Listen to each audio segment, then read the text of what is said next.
Ainsi que nous le disions hier, ce soir, nous avons le privilège d'avoir sur ces plateaux mon collègue de mine, Luatum Kabamba. Il a déjà eu l'occasion de venir à cet exercice de redevabilité, mais cette fois-là, nous parlions de l'industrie et de ce qui se faisait. Hier, nous avons parlé avec le collègue des PME, de la vision du président de la République, notamment après la table ronde qui s'est tenue récemment au Palais du Peuple sur l'entrepreneuriat des jeunes et qui aboutit à Impact. Ce soir, nous voulons revenir sur un secteur des croissances, un secteur sur lequel la République démocratique du Congo repose depuis des longues années, pour ne pas dire des siècles, mais évidemment avec la vision du ministre de Mines, en tout cas qui est celui que le président de la République et la première ministre ont confié les responsabilités à la tête de ce ministère. Ce soir, nous allons évidemment revenir sur la mission que le ministre a effectuée dans le Grand Katanga, principalement dans le Haut-Katanga, avec ce qu'on a connu comme incident CDM, mais aussi les événements tristes du Lalaba.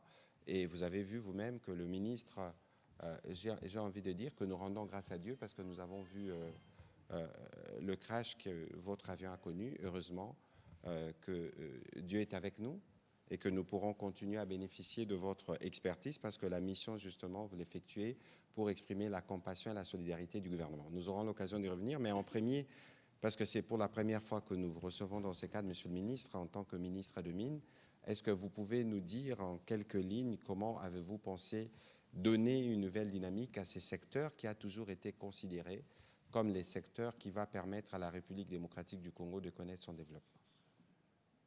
Bonsoir d'abord, cher Patrick, et bonsoir à tout le monde. Avant toute chose, j'aimerais quand même vous féliciter pour cette initiative, cet exercice auquel nous nous sommes tous soumis, de redevabilité, de venir nous tenir devant la presse, mais également devant le peuple pour répondre aux questions, pour dire ce que nous faisons, comment nous le faisons et qu'est-ce que nous comptons accomplir. Je crois que c'est un très bel exercice. Nous apprenons beaucoup aussi dans cet exercice, parce que je crois qu'il y a aussi beaucoup de critiques constructives qui viennent et ça nous sert souvent pour réajuster le tir. Merci beaucoup. J'aimerais également, puisque vous avez parlé du chef de l'État au début, lui exprimer toute ma gratitude d'avoir placé sa confiance en moi pour ce ministère qui est très stratégique à un moment clé de l'histoire de notre pays, à un moment de l'histoire où les minerais stratégiques deviennent un enjeu planétaire. Et donc pour cela, je lui suis très reconnaissant. Je suis reconnaissant également, et je remercie Madame la Première ministre, chef du gouvernement, pour son leadership et son accompagnement constant. Et bien sûr, qu'à Dieu soit toute la gloire. Voilà. Maintenant, cela fait bientôt 3 mois que je suis à la tête de ce ministère. De la vision du chef de l'État et des instructions reçues de Madame la Première ministre, chef du gouvernement, à mon endroit, et dans le cadre de justement du plan d'action gouvernementale, il y a des priorités, bien sûr, que je me suis fixées.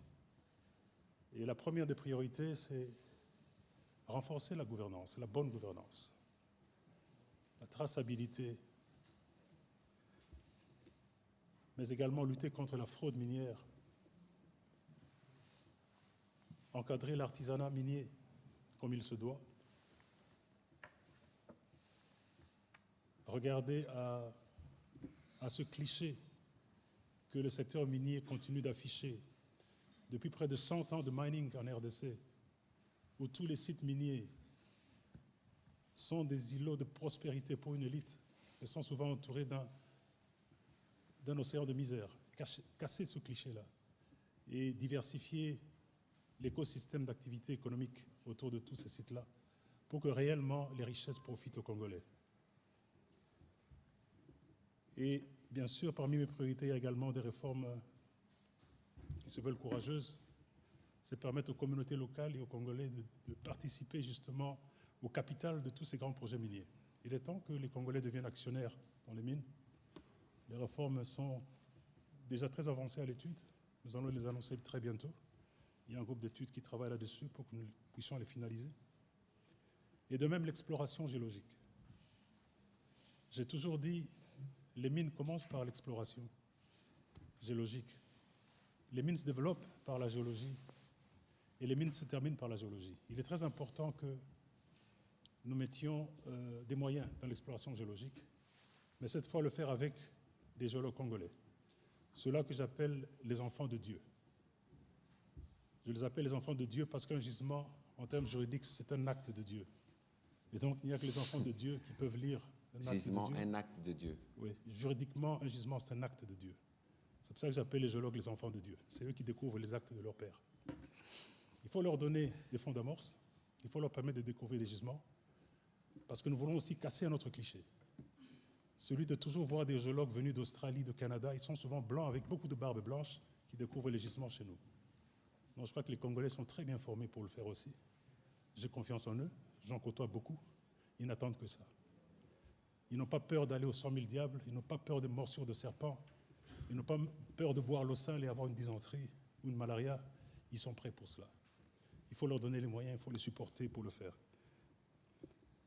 Voici très brièvement les priorités que nous nous sommes fixées. Tout à fait. Et sur lesquelles nous travaillons. Voilà. Évidemment, nous aurons l'occasion de revenir point par point, si le temps le permet, parce que je crois que dans votre vision, vous avez eu le temps de le partager, on doit être en mesure de passer à l'étape supérieure, parce que la République démocratique du Congo doit finalement renverser cette perception, pas cette perception, mais cette pauvreté vécue, alors que nous sommes entourés des œuvres de Dieu qui Absolument. découvrent les géologues, ces enfants. Absolument. Mais, Monsieur le Ministre, vous avez été d'abord dans le Haut-Katanga, après l'accident que nous avons vu, ensuite dans le Lualaba. Qu'est-ce que nous pouvons retenir d'abord de la première mission, mais aussi de l'autre mission, avant de reparler de la problématique des artisanaux, des certains axes que vous nous avez donnés tout à l'heure? Oui, très bien. Le premier incident, c'est le 4 novembre, si je me rappelle bien. J'ai été saisi d'un débordement d'un bassin de rétention de la compagnie minière CDM, mais avec des répercussions assez graves dans l'environnement. Des eaux acides qui se déversaient un peu partout et qui affectaient bien sûr les populations, qui affectaient les puits d'eau, qui affectaient même l'écosystème des rivières et autres, avec des poissons morts et autres. Nous nous sommes rendus sur les lieux et bien entendu, le constat que nous avons fait était un constat malheureux. C'était un constat de mépris des normes élémentaires de conception, de construction et d'opération d'un bassin de rétention. Je ne vais pas aller dans les termes trop techniques, mais tout ce que je vais vous dire simplement, c'est qu'un bassin, le lieu où on le construit est sélectionné selon certains critères, et la géomembrane qu'on pose pour retenir les eaux aussi est posée sur un sol qui est bien préparé, qui est compacté avec certains standards. Et il y a des méthodes pour détecter les fuites pour que la nappe aquifère ne soit pas polluée. Tous ces standards n'étaient pas au rendez-vous, et encore moins la façon d'opérer, la façon de détecter ou de prévenir à l'avance un pareil accident. Les accidents peuvent arriver dans la vie, mais un accident d'un bassin pareil, ça ne vient pas et ça surprend tout le monde. Non, il y a des signes avant-coureurs. Et donc, il n'y avait rien de tout cela. Nous avons mis en place une commission d'enquête pour enquêter, établir la vérité, toute la vérité, établir les responsabilités également, parce que les sanctions vont s'en suivre. Parce que la société sera tenue, bien sûr, de réparer tous les dégâts qui ont été causés à l'environnement. Elle sera tenue de dédommager tous ceux qui ont été affectés d'une manière ou d'une autre.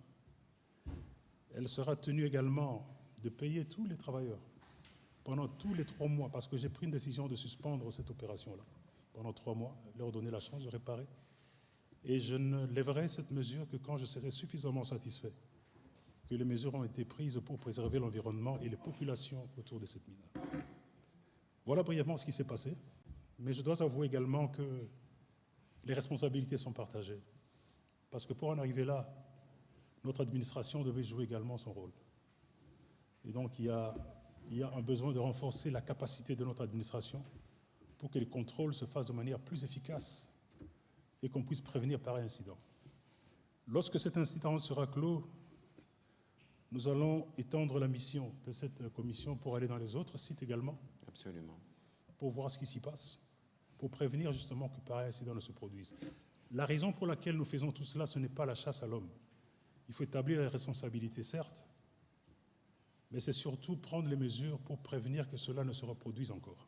Je crois que c'est notre responsabilité de le faire, nous devons le faire. Et d'ailleurs, à ces propos, justement, le président de la République, à la 66e réunion du Conseil de ministres, est revenu là-dessus et qui vous avait chargé, Monsieur le ministre, avec notre collègue de l'Environnement, de renforcer la surveillance, la coordination, la rigueur des services techniques placés sous votre autorité afin de prévenir toute récidive de telles catastrophes. Et vous avez sûrement suivi que le ministre de la Justice a à ses propos tiré les conséquences qu'il faut pour que les responsabilités puissent être pleinement établies. L'autre volet de votre mission, Monsieur le ministre, c'est le Lalaba. Évidemment, on a vu ce qui s'est passé avec le crash, mais vous y allez pour exprimer la compassion du gouvernement après l'éboulement et ce qu'on a vu sur le terrain. Qu'est-ce que vous pouvez nous dire, évidemment, de cet incident et des conséquences que vous avez tirées? Oui, tout à fait. C'est un incident très malheureux et ici, je salue encore la mémoire de tous ces jeunes qui ont perdu leur vie. Vous savez, c'est une vraie tragédie. Lorsqu'on est âgé entre 15 et 35 ans, de perdre sa vie dans des conditions pareilles, une bousculade qui s'ensuit de jeunes gens qui tombent dans une sorte de ravin où il y a de l'eau, de la boue, et on finit par une bousculade, une noyade, etc. C'était tragique. Je tiens à dire une chose, ces jeunes gens qui meurent comme ça, ce sont vos enfants et ce sont nos enfants. Je les considère comme mes enfants, comme mes propres fils, parce que nous sommes africains. L'enfant du voisin, c'est votre enfant. Il a le droit de venir manger chez vous, il peut même dormir chez vous, c'est chez lui. C'est une vraie tragédie. C'est pour cela que, fort du message du chef de l'État que j'avais vu la veille de mon voyage, parce qu'il suit cette situation de très près, il m'a reçu pendant près de 2 heures, nous avons parlé. Il m'a donné des mots de compassion pour cette jeunesse et il m'a prié de faire tout ce qui est en notre pouvoir pour que pareille chose ne se reproduise plus. C'est fort de cela que nous nous sommes rendus sur le site. Il y a eu le crash qu'il y a eu, nous rendons grâce à Dieu. Nous en sommes sortis vivants. Et dès que le médecin a permis qu'on puisse reprendre du travail, dans les heures qui suivaient, on a repris du travail. Je suis allé voir également certains des blessés, dont un jeune de 18 ans, qui était grièvement blessé, qui était à l'hôpital. Ce qu'il faut retenir de ça, c'est, encore une fois, les responsabilités partagées. Responsabilité de ceux qui ont permis que tous ces jeunes se retrouvent dans ces lieux-là, dans ces conditions-là. Responsabilité de notre administration, encore une fois. On ne peut pas se voiler la face. Responsabilité de ceux-là qui achètent ces minerais, sachant bien que ces minerais sont extraits dans des conditions qui sont celles qu'elles sont. Les responsabilités sont à plusieurs niveaux. Je ne vais pas anticiper sur les conclusions de l'enquête, mais tout ce que je vais vous dire, c'est que rien ne sera épargné. Aucun officier supérieur de l'armée, galonné ou étoilé, ne sera épargné. Aucun cadre supérieur de l'administration, qu'elle soit provinciale ou nationale, ne sera épargné. Personne n'est au-dessus de la loi. C'est comme ça que je travaille en étroite collaboration avec mon collègue de la justice. Tout à fait. Pour que justement justice soit faite, que les responsabilités soient établies, que les poursuites soient engagées, parce qu'il faut qu'il en soit ainsi. On ne peut pas continuer à pleurer nos morts à cause de la bêtise humaine, à cause de la corruption, à cause des pratiques qui finalement ne nous honorent pas et qui font que parfois nous ne sommes pas respectés à travers le monde. Cela doit s'arrêter. Voilà, merci beaucoup, Monsieur le Ministre, pour vos mots introductifs. Ici, je rappelle que pour les problématiques que nous avons notées, le président de la République a eu l'occasion de revenir dessus en Conseil de ministres et que des mesures seront prises pour qu'à la fois, pour ce que nous avons vu au sujet du bassin de rétention ou pour ce que nous avons vu dans les là-bas, ne se reproduisent plus. Des accidents peuvent toujours arriver, mais il y a une action qui doit être faite notamment dans le sens de l'administration, mais aussi dans les chefs de tous ceux qui sont complices et qui conduisent à des conséquences comme celles que nous avons vues dans le là-bas. Monsieur le ministre, on va commencer l'exercice pour lequel nous sommes ce soir pour mieux édifier ceux qui nous suivent. On va commencer avec Monsieur Oscar Mbal de la Télévision nationale.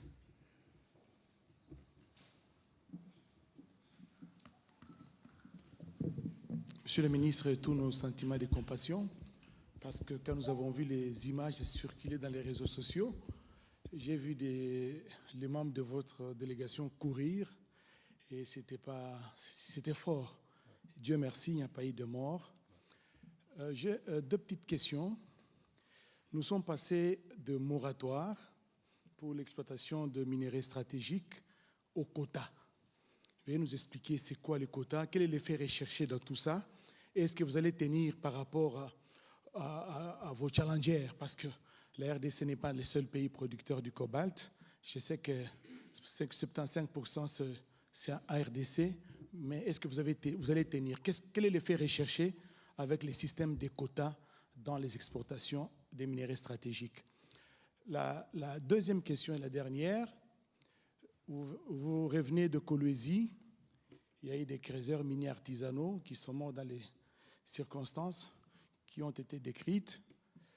Moi, je voudrais savoir, avec chiffres à l'appui, quels sont les ZEA qui sont destinés aux creuseurs miniers artisanaux. Ces ZEA, sont... entendez, zones d'exploitation artisanale. Excusez-moi, les zones d'exploitation artisanale, parce que nous apprenons que les creuseurs miniers artisanaux font des incursions dans des sites miniers qui ne leur appartiennent pas.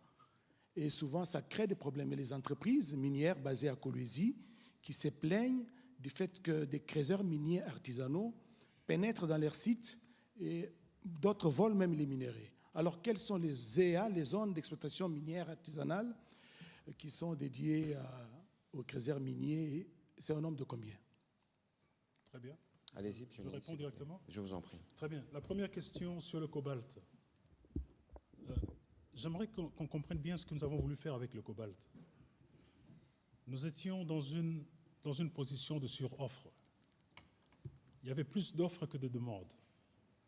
Et lorsque vous êtes dans cette position-là, il y a une chose qui se passe. Vos stocks commencent à augmenter, parce que vous ne vendez pas tout. Et quand vos stocks commencent à augmenter, ça doit vous dire ce qui va venir après. Le prix va s'effondrer. Et nous voulions empêcher cela. C'est pour cela que nous avons, à un moment donné, interdit complètement l'exportation du cobalt. Je sais que ça nous a coûté cher à nous-mêmes aussi, au Trésor, parce que c'est des revenus qui ont été déférés, en fait, qui ne sont pas perdus, qui sont déférés, parce que le stock est là, on va le vendre. Je vous annonce d'ailleurs qu'en principe, cette semaine, les exportations doivent reprendre. Donc c'est ce qui s'est passé, tout simplement. Maintenant, dans la reprise des exportations, nous avons voulu un quota pour mieux contrôler. Oscar, vous savez, lorsque vous détenez 70% des réserves mondiales d'une commodité, c'est votre droit le plus strict de dicter votre volonté, ce que vous voulez faire. On ne peut pas laisser ça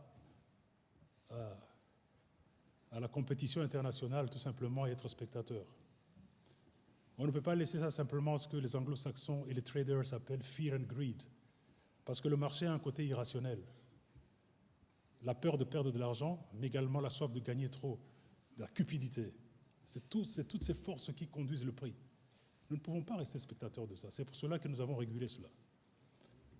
Il y a beaucoup de sceptiques, des gens qui ont pensé qu'on n'allait pas y arriver. Regardez le prix du cobalt là où il était lorsqu'on s'en prit la mesure où nous sommes aujourd'hui. Maintenant, c'est vrai. On disait 11 000, aujourd'hui c'est 54 000, si mes chiffres sont bons. Je n'ai pas regardé le dernier prix, mais nous avons monté en gamme très haut par rapport à ce que le prix était. Maintenant, c'est vrai, nous sommes dans une géopolitique internationale qui est turbulente aujourd'hui. Comme on dit, le monde est devenu volatile, incertain, complexe et ambigu à la fois. Personne ne peut réellement prédire de quoi demain sera fait. Mais en toute responsabilité, nous avons pris nos responsabilités, nous avons établi les quotas, et ces quotas ont été bien réfléchis aussi. Nous avons regardé la moyenne statistique de tous ces exportateurs de cobalt sur les 3 dernières années. En fonction de ce qu'ils exportaient, nous leur avons alloué ce quota-là, pour qu'ils ne se sentent pas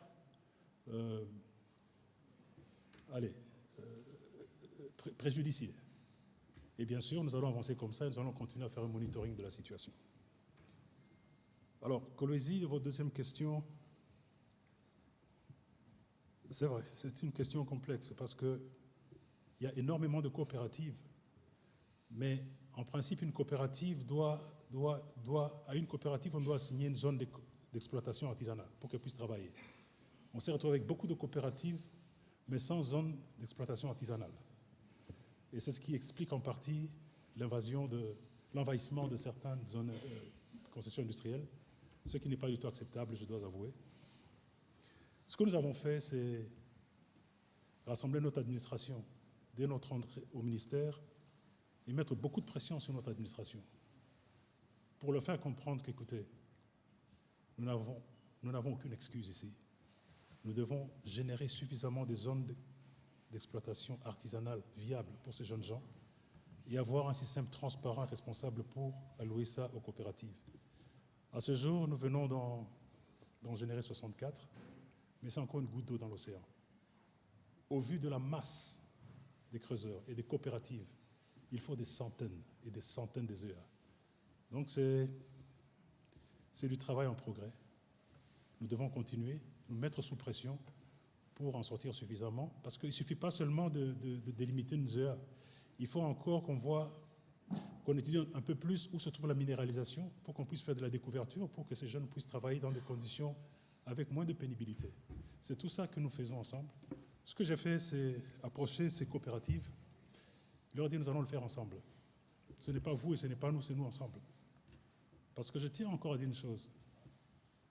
Il y a près de 3 millions de creuseurs aujourd'hui dans notre pays. Ce n'est pas de leur faute. Ce n'est pas du tout de leur faute. Et on a tendance à les peindre comme des hors-la-loi. Ils ne sont pas non plus des hors-la-loi en réalité. Leur seul péché, c'est que nous n'avons pas, nous, en fait, su leur donner un avenir, un emploi ou des conditions de vie. Et leur seul péché, c'est qu'ils ont refusé d'aller s'abîmer en mer en cherchant à aller en Europe, s'exiler. Ils ont préféré rester au pays, s'organiser. Et croyez-moi, certaines de ces coopératives que j'ai approchées sont très organisées, beaucoup plus organisées qu'on ne pense. Et donc, c'est à nous de les encadrer. C'est à nous de dire, très bien, vous êtes déjà organisés, joignons nos forces, voici quelques zones d'exploitation artisanale où nous pouvons vous placer, certains d'entre vous du moins, mais c'est un processus. Mais deuxièmement, je ne pense pas que de tous ces 3 millions de creuseurs, parce que je les côtoie, je leur parle, certains sont des gradués, des licenciés d'université, des ingénieurs, des techniciens. Certains, ce n'est pas réellement leur métier, ils le font par défaut. Mais alors il faut leur donner des passerelles au travers de la formation professionnelle pour les recycler dans des corps de métier qui, couplés à une politique de grands travaux, peut les absorber dans autre chose que l'artisanat minier. C'est comme ça que nous travaillons en étroite collaboration avec le ministère de la formation professionnelle pour donner cette alternative-là. Maintenant, c'est vrai, parmi eux, il y en a qui sont des purs et durs, qui disent que ça, c'est mon choix. Moi, je suis un creuseur, je vais crever dans mon trou, c'est ma vie, etc. Il faut respecter leur choix également. Mais alors leur donner des conditions avec moins de pénibilité et les encadrer pour qu'ils puissent avancer dans ce qu'ils veulent faire, qu'il y ait moins d'harcèlement de nos services administratifs et autres, qu'ils puissent quelque part se retrouver. Monsieur le ministre, autre chose peut-être. évidemment, vous allez continuer, mais c'est quoi le rôle de l'entreprise générale du cobalt dans ces contextes? L'entreprise générale du cobalt, c'est une initiative souverainiste qui veut justement encadrer nos coopératives, leur donner les moyens de travailler dans des bonnes conditions, racheter leur production à des prix qui sont compétitifs, au lieu d'être des victimes de tous ces traders, ces entremetteurs, etc., pour que finalement ils soient valorisés. Voilà. Très bien. Mais ce que je voulais dire, c'est que, au-delà de ces initiatives, je reviens de Genève avec Madame la Première ministre. Tout à fait. Et nous avons fait un très fort plaidoyer pour que les consommateurs finaux de ce cobalt et de ce cuivre qui sort de l'artisanat, qu'ils soient Tesla, Mitsubishi, Toshiba, toutes ces compagnies, qu'elles se rapprochent plus de ces coopératives sur site. Parce que si on a un contact direct entre le consommateur final et celui qui sort la matière du sol, vous comprenez bien que tous ceux qui sont au milieu, tous ces intermédiaires, sont déjà en dehors. Et on peut avoir alors un pool financier qui peut permettre non seulement un paiement plus équitable, Mais alors réfléchir alors à une politique de responsabilité sociétale où on peut leur construire des cités minières, où ils pourront avoir des logements décents, des écoles, des centres de santé et autres, avoir une dignité humaine dans la vie. Donc c'est une problématique qu'il faut prendre par plusieurs bouts finalement. Il n'y a pas une solution universelle. Il faut les former, il faut mieux les payer, il faut donner des alternatives. C'est tout ça qu'il faut faire à la fois. Et, Monsieur le ministre, il y a forcément une question de ceux qui tirent le ficelle. On parle de la présence des Libanais, on parle de certains Chinois. Oui. Vous savez, cher Patrick, moi je veux dire une chose. C'est vrai que je suis un fondamentaliste contre la corruption. Quand j'en parle vraiment du fond de mon cœur. Parce que la corruption, c'est le cancer ultime, qui annule même tous les efforts d'un gouvernement. Tout à fait. C'est la corruption qui fait que nos jeunes gens s'exilent, parce qu'on leur refuse des opportunités qui devraient leur venir légitimement, que ce soit du point de vue d'emploi, du point de vue d'opportunité des affaires. Mais pire, j'aimerais vraiment dire à mes chers compatriotes, chaque fois que vous faites corrompre par un Libanais, chaque fois que vous faites corrompre par un Indien, par un Chinois, peu importe d'où il vient, sachez que vous êtes en train de vendre vos enfants en esclavage. Je répète, vous êtes en train de vendre vos enfants en esclavage, exactement comme à l'époque de Type au Type, où lorsque nos chefs vendaient nos enfants en esclavage. Il n'y a aucune différence. Ces maîtres venus d'ailleurs enverront nos enfants avec leur diplôme universitaire balayer les rues. Ils ne vaudront plus rien, parce qu'on les aura vendus en esclavage. Donc arrêtons cela. Parce que c'est ça qui est quelque part aussi à la base de tout ça. Je demande qu'on soit intègre, qu'on comprenne les enjeux, qu'on aime son pays et qu'on résiste. Il y a moyen de vivre avec intégrité, avec patriotisme, avec honnêteté et gagner sa vie. C'est faisable. On ne pense pas que ce n'est pas faisable. Et autre chose également, on semble trop polariser le débat autour de l'artisanat minier, des mines, etc. Je crois qu'on doit peut-être changer notre logiciel de réflexion. Il n'y a pas que les mines pour vivre. Nous sommes 120 millions de Congolais aujourd'hui, d'après ce que j'entends. Mais qui a dit qu'il n'y a que les mines pour vivre? Les mines ne sont qu'un accélérateur d'économie, au même titre que l'agriculture, le tourisme et bien d'autres secteurs. Donc réfléchissons à diversifier le tissu économique de chez nous. C'est pour cela que je deviens de plus en plus regardant sur tous les paiements infranationaux qui vont dans les escarcelles des entités territoriales décentralisées. C'est des grosses sommes d'argent. Lorsque vous prenez les 0,3% de chiffre d'affaires, vous prenez la redevance minière, vous prenez le cahier de charges qui est en fait une sorte de contrat social entre la société minière et les communautés autour. Vous avez certains ETD qui brassaient à la limite, peut-être par an, entre 1 000 et 10 000 dollars peut-être, qui embrassent 10 millions de dollars et plus. Imaginez-vous des montants pareils et qui vont pleuvoir dans ces caisses chaque année, parfois même en allant en grandissant. Et une mine, c'est la seule activité qui connaît sa date de naissance et de mort.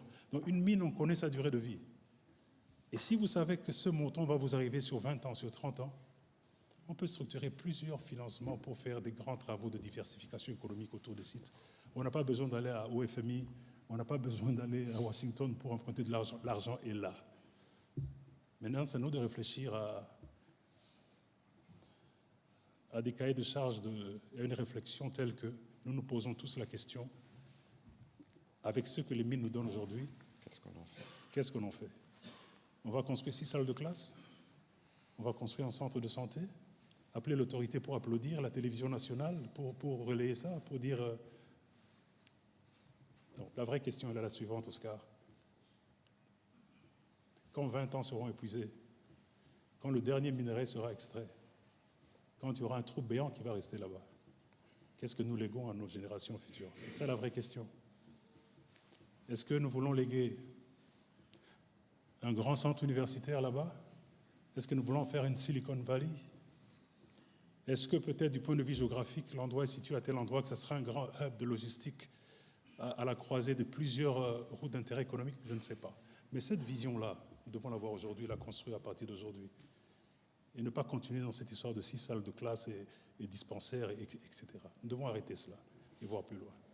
Voilà, merci beaucoup, Monsieur le ministre de Mines. Votre équipe renseigne qu'en février, La tonne du cobalt s'est négociée autour de 21 000 $ et aujourd'hui nous sommes à presque 50 000 $. Ben voilà. Donc je crois que, après tout, ce n'était pas mauvais de déférer ce bénéfice-là, parce que maintenant nous allons commencer à le vendre à 50 000 $. On l'aurait vendu à 20 000 $ et il serait allé en continuer à s'enfoncer en fait, parce qu'on était en position de oversupply, de suroffre. Donc je crois que nous avons pris ces décisions-là de manière responsable. Et j'ai été clair avec les Chinois, avec tous ceux qui s'agitaient. Je leur ai dit très simplement, nous n'avons des excuses à présenter à personne pour cela. Mais nous avons des excuses à présenter à personne. Nous assumons notre souveraineté, il en sera ainsi. Et c'est tout.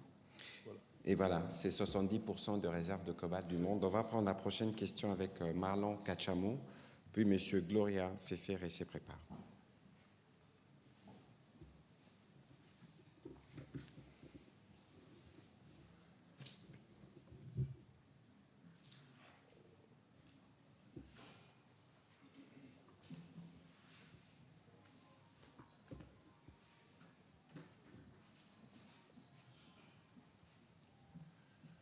Bonsoir, Monsieur le ministre.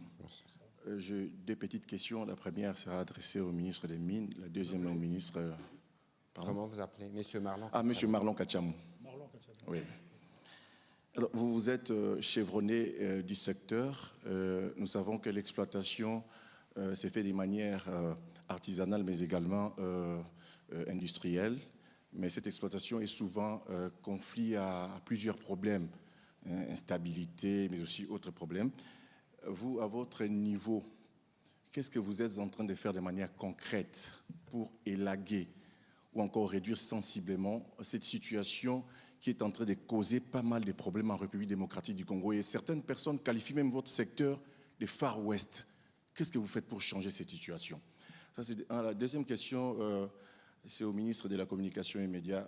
Permettez-moi de vous poser cette question. Je sais que le concerné n'est pas là.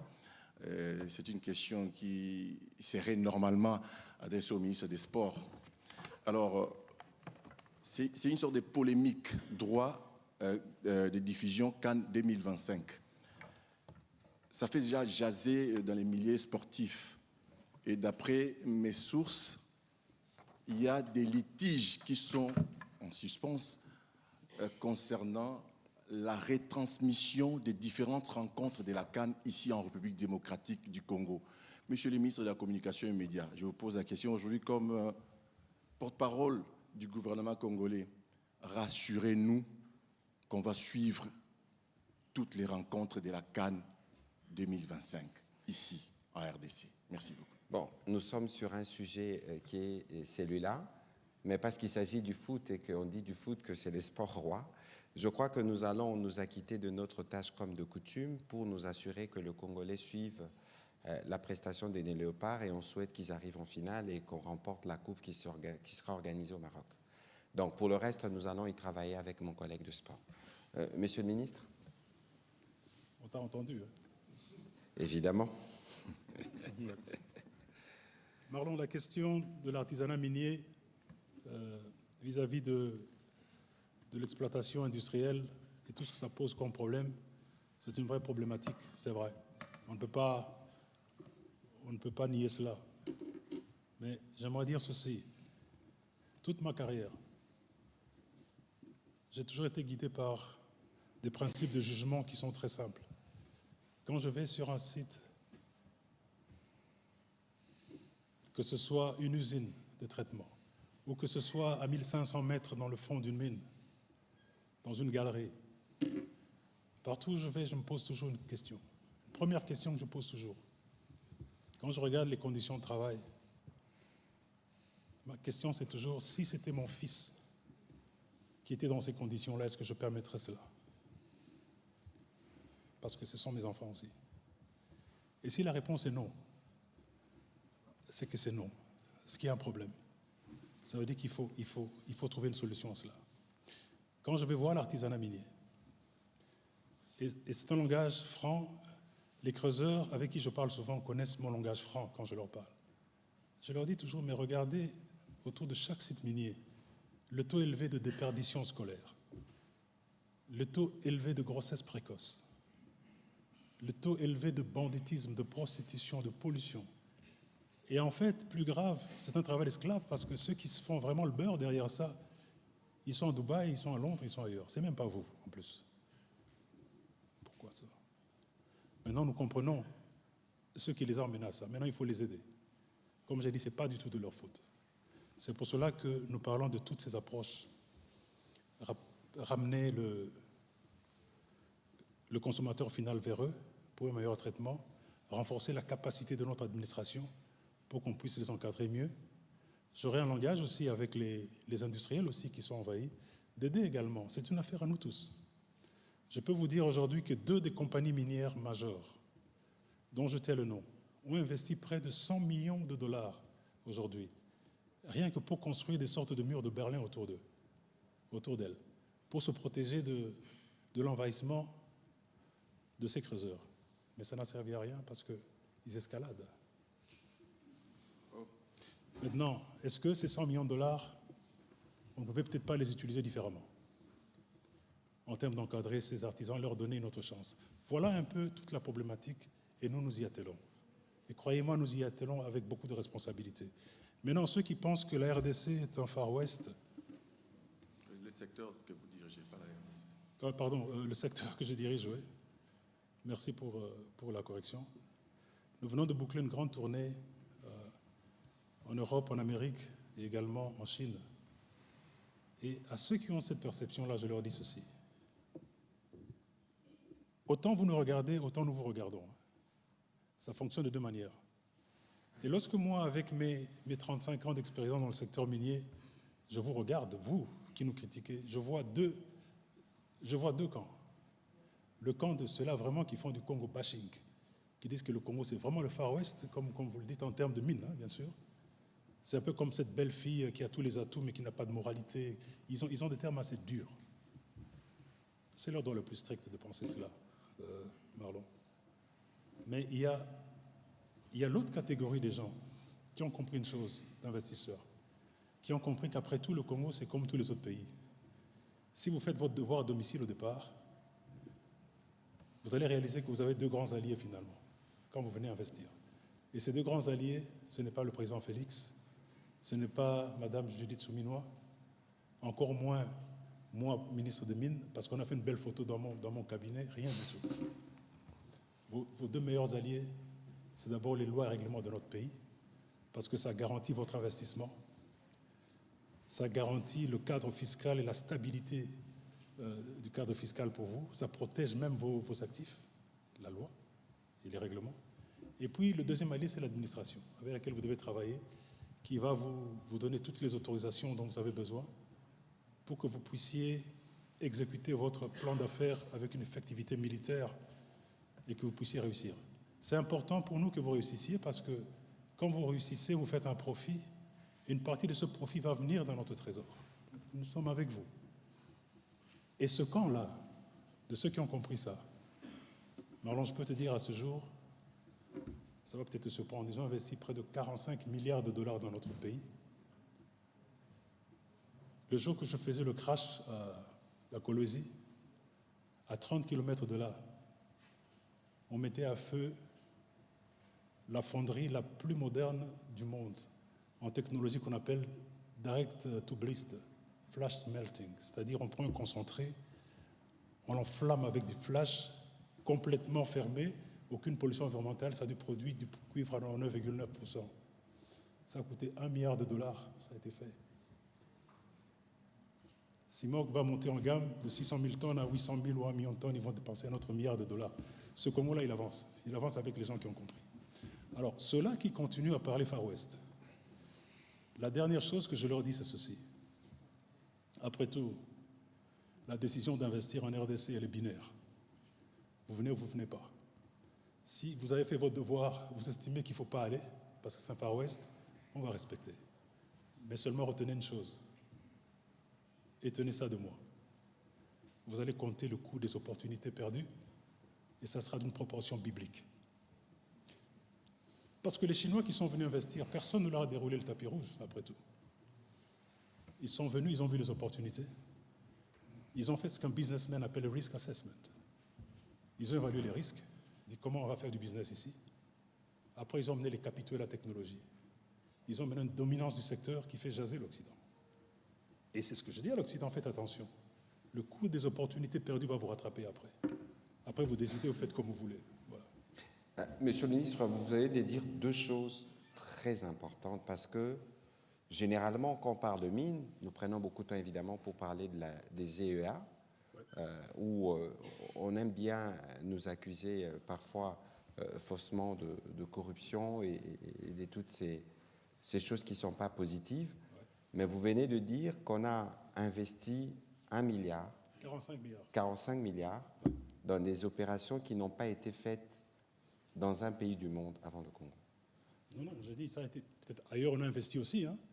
Mais je dis que chez nous, au Congo, aujourd'hui, on peut compter jusqu'à 45 milliards de dollars d'investissement dans nos grandes mines. Et des technologies de dernier. La technologie, elle est de dernière pointe. J'ai vu cette technologie-là, j'étais la voir en Finlande et en Pologne. C'est le dernier cri, c'est la Rolls-Royce la plus moderne des Monsieur le ministre, nous demandons à voir, parce qu'il faut montrer évidemment cette autre face du secteur minier congolais où nous avons les plus grosses boîtes du monde et qui fournissent notamment le cobalt à Tesla. Oui. Cette fonderie, c'est un monstre qui vous prend 500 000 tonnes de cuivre là. Vous passez le concentré par ici et de l'autre côté, ça vous sort un cuivre à 9,9%. Et ça vous sort aussi de l'acide sulfurique en plus. C'est incroyable. Mais il faut que les gens comprennent de quoi on parle ici. C'est ça le vrai Congo qui avance, avec ceux qui ont compris. Et pas les Far West qu'on raconte. Non, ça n'a rien à voir avec le Far West. Quelqu'un va mettre 1 milliard de dollars. Ça a été mis là. Je vous dis, le lundi d'il y a une semaine, ce jour-là où on faisait un crash, on mettait à feu cette fonderie-là. Vous voyez ça? Voilà, on va prendre la prochaine question avec Gloria Mfefere et puis je vais demander à M. Jacques Amboka et Benoît Niemba de se préparer pour les prochaines. Merci, Excellence, pour la parole. Je suis Gloire Mfefere, du journal La Prospérité. J'ai quelques questions que je voudrais poser au ministre Louis Atoum. En premier lieu, je reviens sur les 64 zones d'exploitation artisanale identifiées. Excellence, à quand la phase d'opérationnalisation pour que finalement nous puissions éviter de mort? La deuxième question, Excellence, certaines voix disent que vous peinez à attirer des investisseurs en dépit de votre volonté ici que vous avez ici évoquée. Que répondez-vous à ces gens-là? La troisième question, Excellence, aujourd'hui, quel type de coopération entretient la RDC avec les deux premières puissances mondiales? Je fais allusion aux États-Unis et à la Chine. Donc voilà mes 3 petites questions. Merci. Merci. De bonnes questions. Les zones d'exploitation artisanale viables que nous avons délimitées, c'est pour quand? Vous avez raison, il y a encore un petit travail qui doit être fait. Comme j'ai dit, une zone d'exploitation artisanale, quand vous la présentez, c'est un terrain en fait. Mais vous allez commencer par où? Où se trouve la minéralisation? Il faut un petit travail supplémentaire qui doit être fait par les géologues. Pour cela, je suis en train de mettre en place un comité qui va inclure également les représentants des coopératives pour qu'il y ait transparence dans le travail que nous allons faire, pour qu'il y ait transparence dans l'attribution de ces zones d'exploitation artisanale, parce qu'il y avait déjà des soupçons que voilà, les politiques vont faire un hold-up sur ces zones d'exploitation artisanale et vont se les distribuer. Non, je veux de la transparence, je veux de l'équité, je veux que les vraies coopératives qui sont sur terrain, qui sont organisées, soient les mieux servies. Et donc, il faudra donner peut-être quelques semaines, quelques mois. Pour certains, ça pourra aller très vite, parce qu'on sait très vite faire cet exercice. Pour d'autres, ça ira un peu plus lentement. Ça sera au cas par cas. Mais il faut préciser que ça ne concerne pas que le Lualaba ou le Haut-Katanga. Non, quand je dis une centaine, il faut des centaines et des centaines de GA, c'est pour toute la République. Le problème, il est partout. J'étais aussi en Ituri, j'ai été dans le Haut-Ouélé, et je peux vous dire, le problème se pose aussi avec Acuité par là. Avant d'atterrir à Doko, j'ai demandé au pilote de rester en l'air et de survoler à basse altitude toute cette zone-là, Moku, Beverendi, Wanga et autres, à très basse altitude, pendant près de 3 quarts d'heure pour voir ce qui se passe. C'est énormément de dégâts environnementaux qui ont été causés par... Et il faut restructurer tout ça finalement. Et donc les EA que nous voulons, viables, c'est pour toute la République, hein, je vais être clair. Ce n'est pas uniquement pour le Lualaba, c'est pour les autres parties du pays également. Difficulté d'attirer les investisseurs, je l'ai dit tout à l'heure. Ceux qui y croient sont là. Non seulement ils sont là, mais ils demandent même plus. Ils demandent qu'on leur donne plus d'opportunités, qu'on leur donne plus de permis, etc., pour qu'ils puissent s'agrandir davantage. Mais nous avons compris une chose après tout, et c'est peut-être ça la vraie réponse à votre question. Il n'y a qu'une façon d'attirer les investissements. C'est faire preuve de bonne gouvernance, de transparence, du respect des textes, d'élimination de la corruption. C'est toutes ces choses qu'il faut mettre en place, c'est tous ces ingrédients qu'il faut pour que ceux de l'extérieur se sentent rassurés. Et croyez-moi, nous nous mettons, nous sommes à cela. Monsieur le ministre, peut-être que c'est l'occasion que vous nous dites de manière un peu plus technique, parce que vous vous y connaissez de loin plus que moi, litier. Lorsque nous regardons les différents rapports des litiers, il faut dire qu'en termes de transparence, nous sommes toujours au-dessus de 90%. Tout à fait. Nous sommes un pays qui a été admis à l'ITIE et ça a été un processus sur plusieurs années. Vous ne devenez pas membre de l'ITIE du jour au lendemain. C'est tout un processus qui va sur plusieurs années pour qu'on voit votre niveau de reporting, de transparence et autres. Et chaque année, vous recevez une cote. Et si elle n'est pas bonne, vous pouvez aussi être relégué de ce poste. Et nous sommes dans l'ITIE, nous sommes très bien placés. C'est-à-dire que nous publions des contrats, oui. Nous publions des chiffres bien pour s'assurer que nous ne cachons rien. Bien sûr. Et ce n'est pas parfait, c'est du travail qui continue, bien sûr. C'est un effort continu qu'il ne faut pas arrêter. Mais je tiens à vous dire une chose. Le monde commence à nous prendre au sérieux et à voir qu'il y a des efforts de bonne gouvernance qui se font chez nous. N'en déplaise aux uns aux autres. Regardez le package aujourd'hui du Fonds monétaire. Entre 3 et 4 milliards de dollars. Ce n'est pas un don. C'est parce qu'ils reconnaissent les efforts que nous avons faits dans la discipline, dans la dépense, dans les dépenses publiques, la peur du gendarme qu'on a instaurée avec l'IGF, lutte contre la corruption et autres. Ce sont des choses qui sont visibles aujourd'hui. Et tout cela concourt à attirer des investissements. Alors, la dernière question... C'était notre relation, notre position par rapport à la Chine, par rapport... vous savez, il faut balancer notre point de vue. On peut critiquer la Chine, on peut critiquer certaines mauvaises pratiques de certains opérateurs chinois, pas tous, il y en a des très bons également, mais qu'on n'oublie pas que c'est la Chine, à travers ses investissements, qui nous fait occuper la 2e place mondiale de producteurs de cuivre aujourd'hui. C'est essentiellement dû aux investissements chinois. Nous sommes 2e après le Chili. Au fur et à mesure que nous réglons nos problèmes énergétiques, je crois que nous allons prendre la 1re place et aller encore plus haut. Nous sommes à plus de 3 millions de tonnes de cuivre lent aujourd'hui. Nous allons encore monter plus que ça. Il faut les respecter. Par contre, il faut veiller à ce que nos lois soient respectées, un peu comme dans le cas malheureux de CDM qui s'est passé, qui est une entreprise chinoise. Il faut les ramener sur la loi et être intransigeant là-dessus. Les Américains ont compris, ils sont venus, nous sommes en train de leur parler, ils sont très intéressés, c'est vrai. Nous sommes ouverts à tout le monde, nous sommes à l'époque du multilatéralisme, nous parlons à tous les partenaires et de toutes les manières. Moi, j'ai toujours dit la dotation minérale de notre pays. Lorsqu'on regarde aujourd'hui tous les espaces qui sont occupés, soit en exploitation, ou soit en exploration, c'est moins de 10% de notre dotation minérale. Donc les 90% restants, c'est vierge comme au premier jour de la création. Mais, Monsieur le ministre, en parlant de ça, tout à l'heure, vous me disiez que la province du Congo central, c'est presque la réplique du Lualaba en termes de potentialité minière. Bon, je sais qu'il y a quelques semaines, nous étions avec la Première ministre au Japon, il y a eu signature d'un MOU avec une entreprise qui va travailler dans le manganèse. Mais est-ce que vous pouvez confirmer aux compatriotes que nous suivent que la province du Congo central est aussi une province minière? Non seulement la province du Congo central est une province minière avec une très grande dotation minérale, elle est en fait le miroir géologique du Katanga. Vous y avez du cuivre, vous avez de l'or, vous avez du manganèse, vous avez beaucoup d'autres métaux. Mais plus,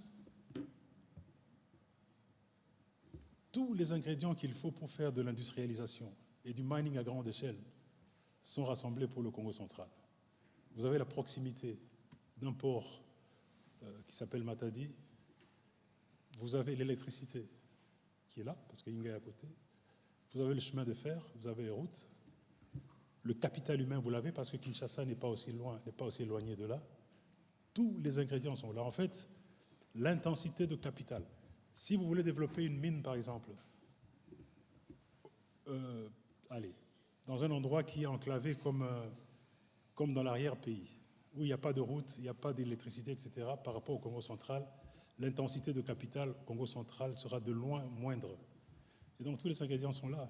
Encore une fois, c'est un appel à nous, les Congolais. Je souhaite vraiment que nous comprenions que le développement, c'est avant tout un état d'esprit. C'est pas d'abord une affaire de capitaux et de technologie, c'est un état d'esprit. Il faut que nous ayons cet état d'esprit de développement et tous les ingrédients sont là pour qu'on puisse développer. Le Congo central, en principe, devait être la province la plus industrialisée de toute la RDC, à cause de tous ces points qui sont déjà rassemblés là-bas. Voilà, on va prendre rapidement les questions de M. Jacques Amboka, puis ce sera M. Benoît Niemba. Merci beaucoup, Monsieur le ministre. Deux petites questions à son Excellence, Monsieur le ministre de Mines. La première question, il y a 4 ans, la RDC avait organisé ici DRC Africa Business Forum. Il était question justement de mettre en valeur ce que nous disposons pour attirer au fait les investisseurs pour faire de la RDC la première destination pour la production de batteries électriques. 4 ans après, on parle de l'évolution de cette industrie ailleurs. Qu'est-ce que la RDC représente aujourd'hui dans cette industrie de la production des batteries électriques? La deuxième question, la toute dernière, est celle de savoir, il y a des superpuissances qui accordent une attention particulière à la République démocratique du Congo par rapport à tout ce que nous disposons. Est-ce que parmi ces puissances, nous pouvons également compter la Russie? Il y a également des investisseurs russes qui viennent pour investir dans le domaine des mines ici en RDC. Merci beaucoup. Monsieur le ministre, vous allez noter les questions de Benoît Niemba, comme ça on va profiter pour répondre à ces dernières séries et terminer cet exercice. Oui, Excellence, j'étais à Colosi quand l'entreprise générale des Cobalt a lancé ses premières 1000 tonnes inaugurales et votre représentant avait annoncé pendant la cérémonie que vous devriez signer une 50aine de arrêtés pour le ZEA et vous venez encore de dire qu'il y a un bon nombre de ZEA déjà. La question de savoir aujourd'hui, il y a déjà une centaine de zones artisanales et vous ajoutez encore cette 50aine d'arrêtés pour encore les artisanaux. Alors, la question que je pose, les arrêtés que vous signez, c'est juste pour travailler avec EGC ou c'est juste pour ajouter sur ce qui existe déjà? Deuxième question, il y a une semaine, je lisais un article sur vous. Vous étiez encore, je crois, président de chambre de commerce, président de chambre de mines, FEC, pardon, où vous essayez d'expliquer un peu sur la redevance, c'est que la RDC avait gagné sur les entreprises minières, sur la redevance. La question que je pose maintenant, Monsieur le ministre, on est presque à la fin de l'année. La RDC a déjà encaissé combien sur la redevance minière, sur toutes les entreprises minières, et comment cela est réparti, parce que aujourd'hui, toutes les entreprises minières là où ils sont logés, quand vous sortez des usines, vous sentez la pauvreté. Quand est-ce que les Congolais vont profiter de ces minerais? Une question au porte-parole du gouvernement. Il y a des vidéos qui circulent depuis cet après-midi, montant de fumée dans un camp militaire dans la sortie de la ville de Lubumbashi, qui parle de l'entrepôt des armes de camp militaire Kimbembe, je crois, qui a préfet. Est-ce qu'on peut avoir plus de détails? Merci. Merci. Monsieur le ministre, allez-y. Très bien. Je commence par les questions de Jacques. C'est ça Jacques, oui, c'est vrai. Il y a 4 ans, il y avait Il y avait DRC Africa Business Forum et on parlait de la chaîne de batterie. Je peux t'assurer d'une chose, beaucoup de progrès ont été réalisés en 4 ans.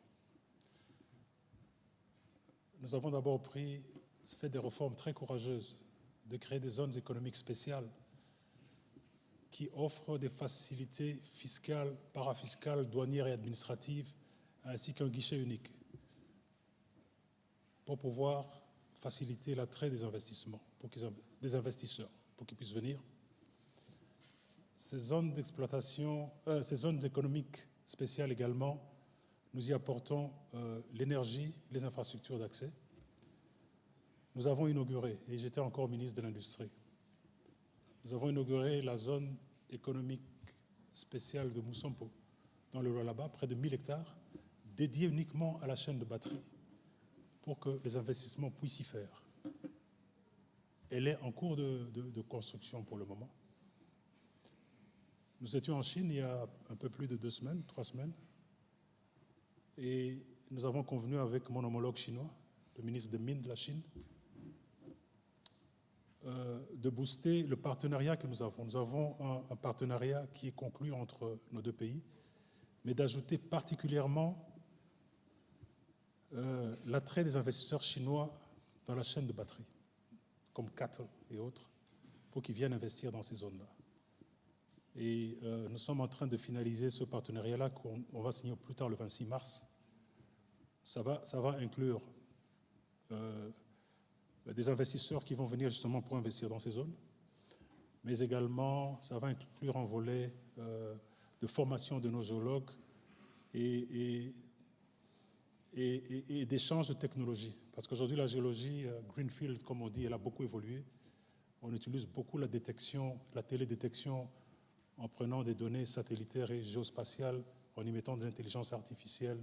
Ça permet d'aller plus vite, un peu moins de risques, et on sait découvrir des gisements plus vite, plus rapidement. Ce partenariat, nous l'avons avec les Chinois. Nous coulons ça sous forme d'un partenariat qui sera signé solennellement d'ici le mois de mars. Tout ça va dans le chaîne de répondre à votre question. Donc il y a énormément de progrès qui ont été réalisés. Parmi les puissances intéressées à la RDC, la Russie, nous ne sommes pas tellement enclins à savoir les nationalités de... Pourquoi pas la Russie? S'ils sont intéressés, ils viendront. Ils viendront. J'ai simplement constaté que la RDC était vraiment un enjeu planétaire parce que, curieusement, lorsque j'ai été nommé ministre des Mines, les 2 premières semaines, dans mon cabinet, je m'attendais à recevoir les capitaines de l'industrie minière, la chambre de mines, etc. Non. C'était un défilé des ambassadeurs de la Chine, Union européenne, France, Grande-Bretagne, Allemagne, etc., qui n'ont pas, Chine et tout, qui n'ont pas cessé de défiler. Ça veut dire que c'est presque tous les pays du monde qui sont intéressés. Donc la Russie est la bienvenue. Elle a peut-être ses propres priorités que moi je ne sais pas commenter. Mais s'ils toquent à notre porte, ils sont les bienvenus. Nous n'allons pas discriminer contre eux. Il y a de la place pour les Congolais, mais aussi pour les autres pays qui veulent investir en RDC. Monsieur le ministre, et rapidement, les questions de Benoît, parce qu'on doit terminer pour... Je veux juste préciser une chose. Les arrêtés que je suis en train de signer, c'est pour justement officialiser ces EEA-là. Donc lorsqu'on met à disposition des EEA, je dois prendre des arrêtés pour cela. Et je les signe au fur et à mesure que nous avançons. Donc EGC a un grand rôle à jouer, beaucoup plus dans l'encadrement de l'artisanat minier.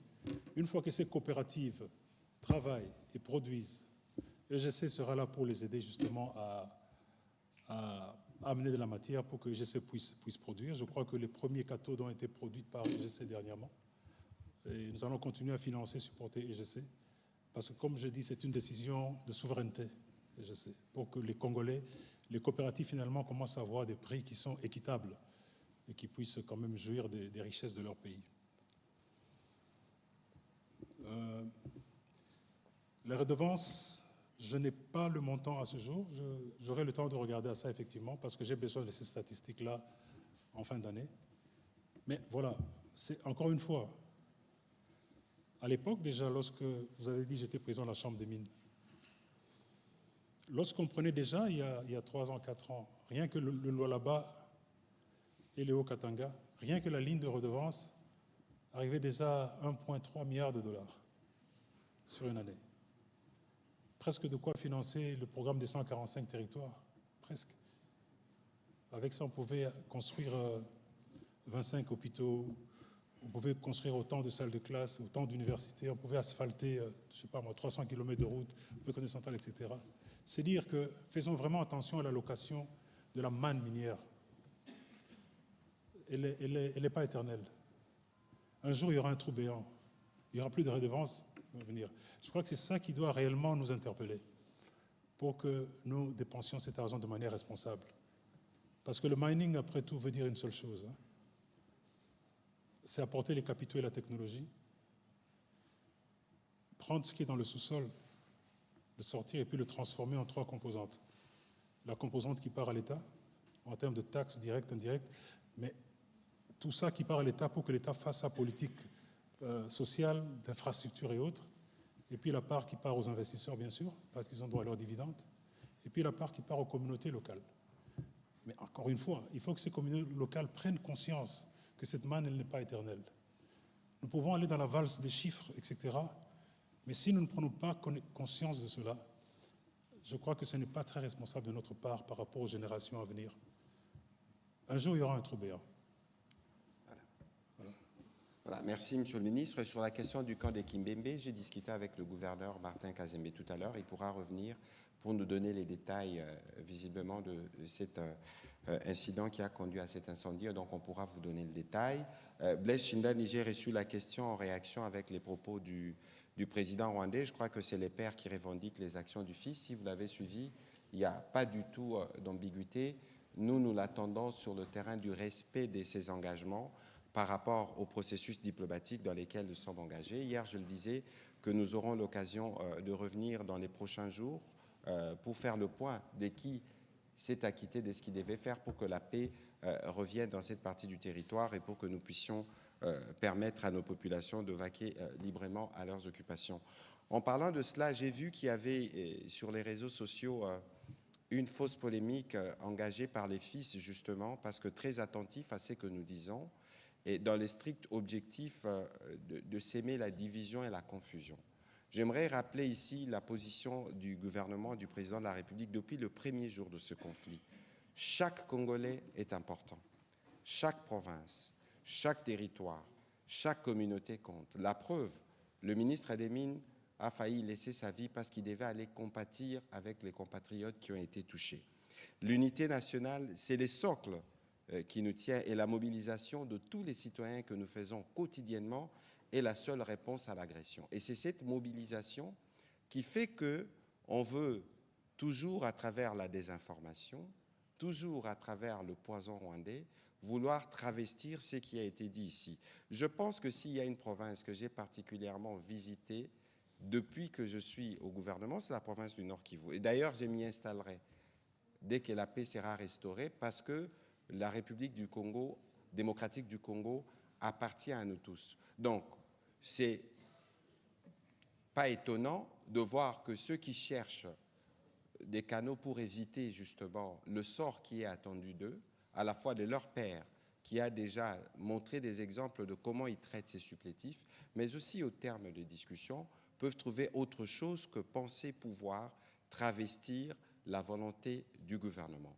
En termes d'entrepreneuriat, c'est un travail que je faisais comme député national. Je ne voudrais pas faire un classement, mais les jeunes du Nord Kivu qui sont résistants et résilients le savent. Mais ici, il faut aussi rappeler que la province du Nord Kivu est dirigée par le gouverneur militaire à partir de Béni ou comme la province du Nord Kivu à partir de Vira. Évidemment, il y a des parties du territoire qui sont occupées.